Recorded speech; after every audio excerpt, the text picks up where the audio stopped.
मुंबई महापालिकेतली आपण ही थेट दृश्य पाहतोय। मुख्यमंत्री देवेंद्र फडणवीस यांचं मुंबई महापालिका सभागृहामध्ये आता काही वेळामध्ये आगमन होतंय आणि त्यांच्या स्वागतासाठी सगळे नवनिर्वाचित भाजपचे नगरसेवक पोहोचलेत। मोठी घोषणाबाजी सुरू आहे आणि मुख्यमंत्री देवेंद्र फडणवीस यांचं स्वागत केलं जात आहे। अमित साटम त्यांच्या स्वागतासाठी मुंबई महापालिकेच्या प्रवेशद्वारावरच उभे होते। तर मुंबई महापालिकेचे नवनिर्वाचित हे सगळे नगरसेवक मोठा उत्साह त्यांच्यामध्ये आपल्याला पाहायला मिळतोय। सभागृहामध्ये आता सर्व नगरसेवक पोहोचलेले आहेत आणि आज महापौर उपमहापौरांची ही निवड प्रक्रिया काही वेळामध्ये सुरू होतीये। मंगलप्रभात लोढा सुद्धा देवेंद्र फडणवीस यांच्याबरोबर महापालिका सभागृहामध्ये आता प्रवेश करतात।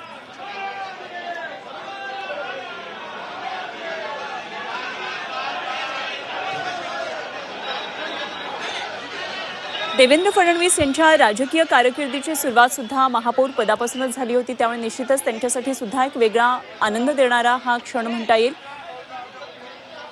आज काही वेळामध्ये उपमुख्यमंत्री एकनाथ शिंदे सुद्धा पोहोचणार आहेत, त्यामुळे या सर्व नवनिर्वाचित जे नगरसेवक भाजप आणि शिवसेनेचे आहेत त्यांच्यामध्ये एक वेगळा हुरूप, एक आनंद पाहायला मिळतोय। त्यांच्या कौतुक करण्यासाठी खरं तर हे दोघे जण आज ही सगळी प्रक्रिया पाहण्यासाठी पोहोचतात, त्यामुळे निश्चितच एक वेगळी तयारी यावेळी मुंबई महापालिकेमध्ये आपल्याला दिसून येते। सर्व नगरसेविका भगव्या फेट्यांमध्ये भगव्या साड्या घातलेल्या आहेत, भगवा पोशाख परिधान केलेला आपल्याला पाहायला मिळतोय। खऱ्या अर्थानं मुंबई महापालिकेमध्ये आता 4 वर्षानंतर एक मोठा गजबजाट पाहायला मिळतोय।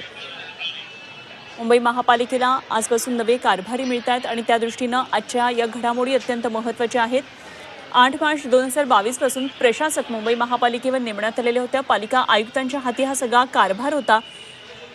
मग बेस्टचा उपक्रमाचा अर्थसंकल्प असो किंवा आशिया खंडातली सगळ्यात मोठी श्रीमंत महापालिका असलेली मुंबई महापालिकेचा अर्थसंकल्प प्रशासकांनीच मांडलेला होता, त्या आयुक्तांनी त्यावेळी सादर केलेला होता।